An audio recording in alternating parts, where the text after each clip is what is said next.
Αυτό είναι ένα κομμάτι μέσα από την ψυχή μου, για το δικό μου πλάσμα. Μια κατάθεση ψυχής για τη δική μου πριγκιπέσα.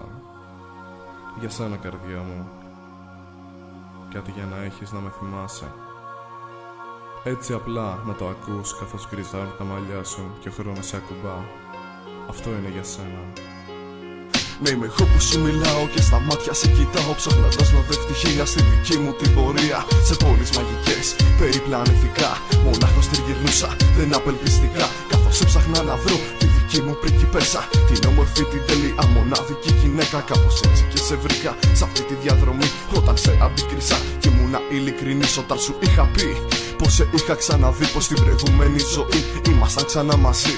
Λόγια αληθινά ήτανε αυτά, στα μάτια συγκοίτουσα και στα ψιθύρισα. Δεν ξέρω αν τα κράτησες, δεν ξέρω αν τα αγάπησες. Ισόβια στην καρδιά σου, εσύ όμως με φυλάκισες. Καλά με έκανες, αυτό ήθελα κι εγώ. Στο σώμα, στην ψυχή σου, αιώνια να μπω. Όπως είπα στην εισαγωγή, είναι κατάθεση ψυχής, κομμάτι βγαλμένο από την καρδιά μου. Αυτό σημαίνει πως εδώ δεν χωράνε επαναλαμβανόμενα πράγματα, παρά μόνο αληθινές και βγαλμένες από την καρδιά κουβέντες.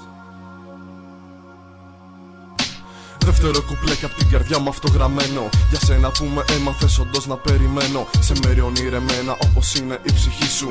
Μέσα της με έβαλες και τώρα είμαι μαζί σου. Δεν ξέρω αν το μετάνιωσες, δεν ξέρω πια το θέλεις. Εγώ αγάπη βλέπω και σένα να επιμένεις. Να μείνω στη ζωή σου, να μείνω στην καρδιά σου. Δίχως άλλους μεσάζοντες να υπάρχω στα όνειρά σου. Θα υπάρχω και θα είμαι, στο υπόσχομαι για πάντα. Η ψυχή μου εσένα θέλει, παρέα για τα άντα. Η σφαίρα για τα ίντα, μετά και για τα όντα. Μέχρι ματιά να κλείσω στον πρώτο μας αιώνα. Για επόμενη ζωή, ουρανός θα θέλα να με. Αστέρι εσύ να γίνεις, μαζί σου να κοιμάμαι.